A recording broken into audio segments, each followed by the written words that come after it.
Hey guys, Joan Ribs here coming at you with another Spire side chat.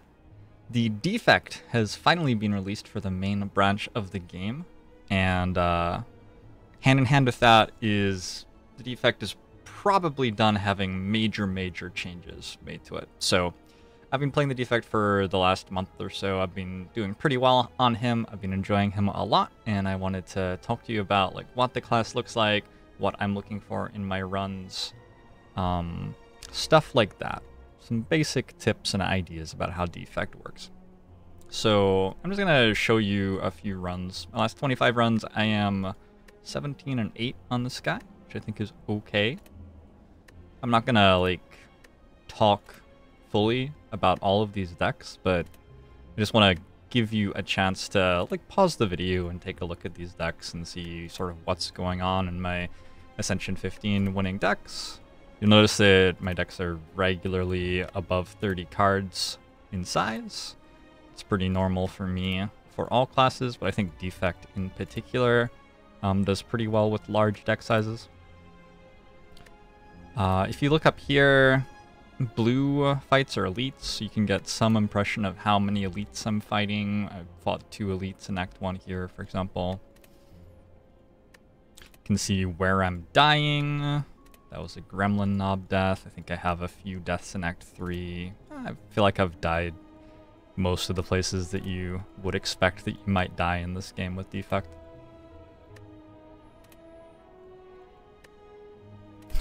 Deck had 6 times Skim.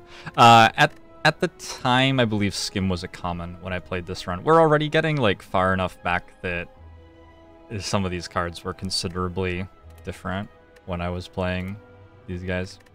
Alright, so I believe that's the last 25 runs. So, the Defect card pool is a little bit different from the Ironclad and Silent card pools. The big thing, of course, is that Defect can channel orbs. So if you don't know what that does, I'm not going to explain it fully, but like Zap channels 1 lightning for you, and you have slots for lightning, frost, darkness, and plasma orbs. And if you have orbs channeled, they do stuff for you every turn. If you channel more orbs than you have slots, you'll evoke the first orb that you had channeled, and it will do something extra. So Defect has this way to create lasting effects. I want to talk about 4 things. 1, generally building decks with synergies in mind. 2, how to block or create mitigation with Defect. 3, how to create front-loaded damage with Defect. And 4, how to scale with Defect. And I'm going to cover these I'm going to try to be pretty basic with these. I'm going to give you like 3 minutes for each one. Maybe I'll do a full video on each one later, and we'll talk about each for 15 minutes or something. But this is meant to be a crash course, get you the basics to sort of convey information that I think is important about Defect, if you're interested in hearing what I think is important about Defect. Alright, so building with synergies. I hate the word archetype. I think it's a dirty word, and especially for this game, I think you're giving yourself a disservice if you're thinking about archetypes when you're building a deck. Defect, I think even more than other classes, benefits a lot from just piling all the cards that are good and accomplish the goals you have right now into your deck. Synergies on Defect, you've got very strong orb synergies, and something that I want to make sure I'm expressing here is orb synergies stick around. You don't have to play all of your orbs cards in the same turn or anything for your orb synergies to be strong in your deck. You can play 1 orb card on turn 1, and then you've channeled an orb. You can play another orb card on turn 2, and that makes all of the orbs that you've channeled a little bit stronger, and so the orb you channeled on turn 1 is now stronger. Then on turn 3, you can play another card which like channels a couple of orbs or something, and they're stronger because of the card you played on turn 2, and now you've got a bunch of orbs. So orb synergies, like, you can just throw orb cards into really any deck, in my opinion, and end up with very strong synergies, which are capable of taking on the boss fights in this game without much dedication at all. If you have a 30-card deck, if you got 5 cards dedicated toward, like, channeling more orbs or making the orbs that you channel stronger, that's probably enough to win a boss fight. The orb synergies are immensely strong. In particular, something like Glacier to channel a bunch of Frost, something like Defragment to gain focus so your Frost does more, something like Capacitor to get more orb slots so you can have more Frost channeled. If you just had these 3 cards, you're already in a boss fight giving yourself 20 block per turn. Oh, that's without Capacitor upgraded. If you upgrade this, you're now giving yourself 24 block per turn if you just used these 3 cards to make your orbs. And yeah, you have to draw them, so you may want a bit of card draw, you may want something like a hologram to draw a card that's in your discard pile again, so you can play Glacier multiple times to get your Frost Orbs into play. But the fact that just those 3 cards can make 24 block a turn, there isn't anything really anywhere else in the game that does that. It's very, very strong. And that's something to really keep in mind with Orb Synergies in particular, that you don't need to have like 2 Orb cards per turn for your Synergies to work. You can have 5 Orb cards in a deck of 30 cards, and your Synergies will turn on in the first like 4 or 5 turns of a fight. All for One's another very, very strong card. This is deal 10 damage, so it's an attack, and it puts all cost 0 cards from your discard pile into your hand. Again, this is not a card that you need to go crazy building around. There are quite a few Defect 0-cost cards which are just fine. Overclock draws you cards. I'm not going to flag all of them. Turbo gains you more energy, very strong in a turn where you get lots of cards. Zap upgrades to be 0 cost. This is one of your starter cards, becomes 0 cost. So does Dual Cast, which is another one of your starter cards. You can very easily end up with a bunch of 0-cost cards in your deck, which are just strong on their own, and adding an All for One to any deck, basically, will give you this immensely powerful thing you're doing. I want to point out Barrage as well. If you're channeling orbs, you have this attack for 1 energy, which can deal like 36 damage in a turn. It can deal up to 60 damage in a turn if you get 10 orb slots. That's the maximum you're allowed, but very easy for that to deal 36 damage for 1 energy. So, if you just do the things which Defect is good at doing, you'll end up with very, very strong synergies emerging from your card pool without needing to worry about restricting your deck. And that'll give you tools to play with in any fight, in my opinion. That's my general approach to building any deck in this game. Okay, so yeah, that's general synergies. Blocking. Defect doesn't have some of the really strong block commons that other classes have. It doesn't have like Backflip or Cloak and Dagger. It doesn't have a Shrug It Off. It doesn't have a True Grit. Generally speaking, Defect's block commons do not really synergize with other thing Defect is doing.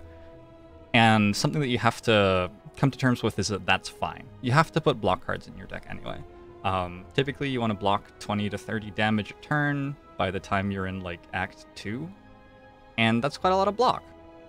So if you're looking at a common like Leap doesn't look very exciting perhaps. 1 energy to gain 9 block. It doesn't like interact with anything else in the deck. There's no big synergy going on anywhere or anything like that. It doesn't draw you cards. It's just 1 energy to gain 9 block. But like if you're getting an energy relic going into Act 2, if you played 4 leaps a turn, you'd block for 36 damage. That's incredible. So having this card in your hand is basically always helping you out on achieving your goal of blocking incoming damage. So Leap is one of the cards that's great for mitigation.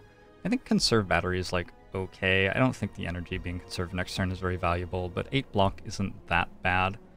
Steam Barrier, very good, just gain some block. Glacier, I mentioned earlier, very, very good, gain block and channel Frost. Generally speaking, Frost Orbs are immensely valuable, in my opinion. It just isn't that hard for Defect to block all incoming damage, even in boss fights, even in elite fights. And if you're limiting yourself and not taking cards like Cold Snap, like avoiding Frost Orbs, you're going to make that quite a bit more difficult for yourself. So I think Cold Snap's an incredibly strong early common. I think Cool Headed is a fine card if you are struggling to channel Frost some other way. I just think that Frost Orbs are very valuable. Gore for the Eyes is definitely worth picking up and upgrading too. Being able to put Weak on an enemy is very valuable. Gore for the Eyes is a card that interacts well with card draw and All for One and Hologram and Defect as well. If you want to play it on a particular turn, Defect is often going to be able to play it on that particular turn. So that's really nice.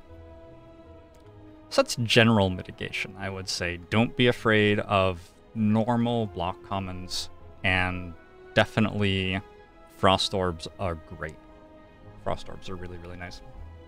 Front-loading damage for Defect. This is something that's a little bit tough to do.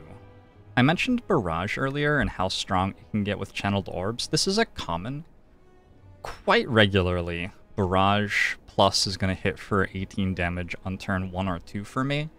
And I think that that's something that's definitely worth looking for and trying to build into your strategy. Ball Lightning is another incredibly strong common for front-loading damage. Deals 7 damage and channels a lightning, so it's dealing 10 damage for 1 energy from the passive of the lightning, and then depending on what happens to the lightning orb later, it will deal more and more damage over time. Yeah, this is another really good common, and it's nice that it synergizes directly with Barrage. Cold Snap, similarly, pretty decent early game damage attack. If you want to be able to beat Gremlin Knob, you want to have cards which say attack in your deck and provide you some mitigation, so you're not proccing Gremlin Knob's buff to himself when you play a skill, and you're dealing damage to him. And Cold Snap's an excellent one for that. Cards like this are very good at front-loading damage for Defect. I think Beam Cell's okay. I generally want it upgraded if I'm going to have it.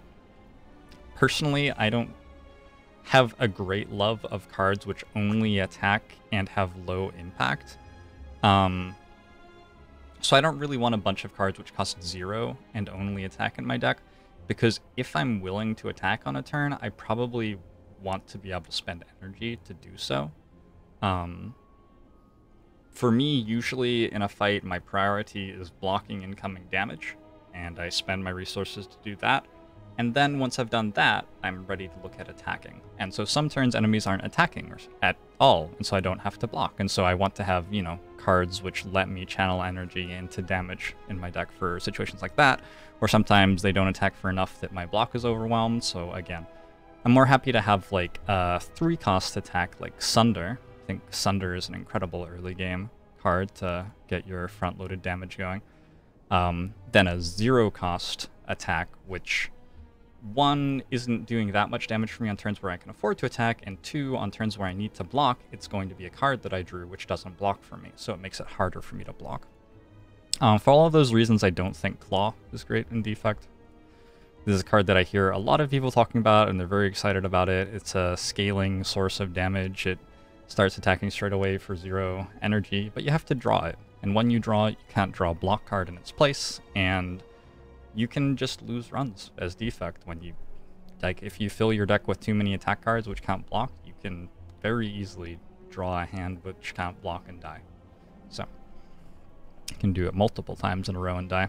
I haven't talked too much about rares and uncommons here, but Electrodynamics is like some decent front-loaded damage. It's been changed very recently, so it makes your lightning AoE and channels 2 lightning for you. Can be okay in some fights. I think Biased Cognition is pretty nice for hallway fights and boss fights, actually. Makes your lightning orbs deal more damage, makes your frost orbs better as well at the same time. That's generally what I'm looking at for front-loaded damage in Defect. There isn't that much to it, really. There are like a few commons that I'm really excited about. There's Sunder. And then Defect's Starting Relic also channels a lightning orb for you, which helps a lot in Act 1. It starts to become less and less relevant as you progress through the game, but in Act 1, having a lightning orb in play on turn 1 deals you 3 damage every turn, and that's definitely worth something. Alright, scaling for Defect. How do we take this deck and kill stuff? One thing is we can interact with relics pretty nicely if we get a shuriken or something like that. That can scale for us. But for the most part, I find that the easiest way for Defect to scale is, again, with these orb synergies. I think it's very easy to just pick up like one capacitor, one source of focus, whether it's a defragment or consume, and just put some orbs in play and chill out. Darkness orbs are very strong in a lot of boss fights. Darkness orbs will, when channeled, they'll slowly build up their charge, and then when you evoke them, they deal that much damage. So if I'm fighting against the champ, for example, I'll very regularly just set up a dark orb with some frost orbs and wait until the dark orb can basically one-shot him. This is a very, very consistent way to beat the champ. So yeah, you've got all those orb synergies. These guys are fine. I didn't mention FTL, but this is a card that's definitely good for early game damage. On top of that, we have some very, very, very, very strong rares for scaling. Creative AI. This card will win boss fights by itself very regularly, assuming that your deck is good at blocking. So if I build a deck that I'm expecting to win boss fights with Creative AI in, I want to prioritize it to be good at hallway fights otherwise. I want to make sure it has front-loaded damage and good front-loaded blocking as well. Because in a longer scaling fight, once I play Creative AI, the random power card every turn it very rapidly scales your deck out of control. It's a very, very, very strong effect in a long fight. It's a fairly weak effect in a hallway fight, which is going to be over in a few turns, but very strong in a longer fight. Echo Form is another one. The first card you play each turn is played twice. This is just an incredibly, incredibly strong effect. And then I already mentioned All for One, and I'm going to mention it again. All for One can, if you build a deck around like card draw and energy gain with a common like Turbo, and just add in a few zero-cost cards, and I think that Mind Blast is so good in Defect so consistently because of All for One and Hologram and the way that your deck scales in size. I'm going to mention it right now, even though it's not technically in the Defect card pool. Yeah, if you get like a Mind Blast and some other zero-cost attacks and have a couple of All for Ones, that's usually enough to kill boss fights. And it does sort of feel like scaling damage, because as you get to like turn 4 or 5, you're starting to have more and more cards in your discard pile, and so All for One gets better and better as the fight goes on. And especially if you can like get 2 copies of them, or you have 1 copy of it and you have a hologram to retrieve it, or you have a seek to find it when you need it. That can be very strong.